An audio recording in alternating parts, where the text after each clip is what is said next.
Тишина, которую нарушает только песня о городе воинской славы Малгобеке. В мемориальном комплексе у Вечного огня многолюдно, повод весомый. Сегодня день воинской славы страны, а еще свой итог подводит военно-патриотический проект «Наша победа».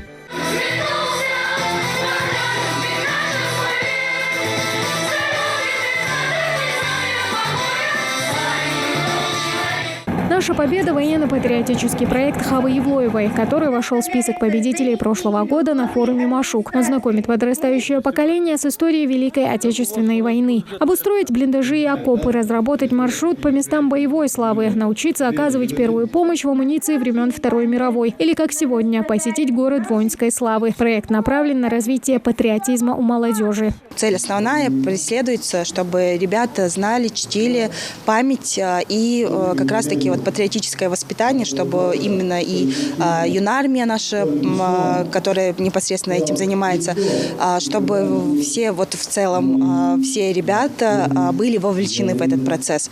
Уроки прошлого, которые нельзя забывать. Подобные акции лучше, чем наглядное пособие. И куда действеннее для подрастающего поколения, уверен и заместитель комитета по делам молодежи Ибрагим Пошев. Проводим экскурсию ребятам, и они познают для себя что-то новое, ценное, и то, что они могут рассказать своим сверстникам.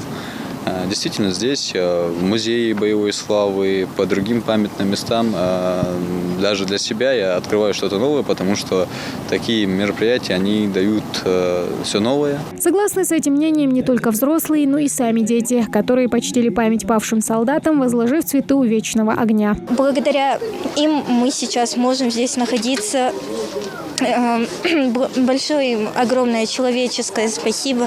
Если бы они тогда не пожертвовали своей жизнью для нас, сейчас бы, наверное, всего этого бы и не было. На такое способен не каждый, не у каждого есть это мужество. Это и вправду великие люди. Большое им, огромное им спасибо. После возложения цветов еще одна не менее важная часть проекта – экскурсия в музей-мемориал трудовой и боевой славы. Здесь собраны многочисленные экспонаты, свидетельствующие о роковых, сороковых. Ребятам есть на что посмотреть и о чем узнать. Как вы знаете, проходили очень ожесточенные бои. Здесь погибло по разным подсчетам более 120 тысяч. Салман Сапралиев слушает внимательно, хотя, кажется, он и так знает многое о войне, изменившей ход мировой истории, судьбы людей и даже карту мира. Но самая запоминающаяся для юнормейца часть лекции все-таки про военную технику.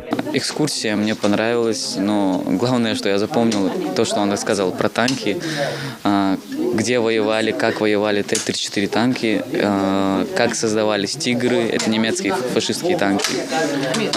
Еще он мне рассказал, что произошло после создания «Тигров». Экскурсия подводит итог циклу мероприятий в рамках проекта. Однако празднование 75-летия будет до конца года памяти и славы. Тамара Хашагульгова, Асхат Белакеев, Новости 24.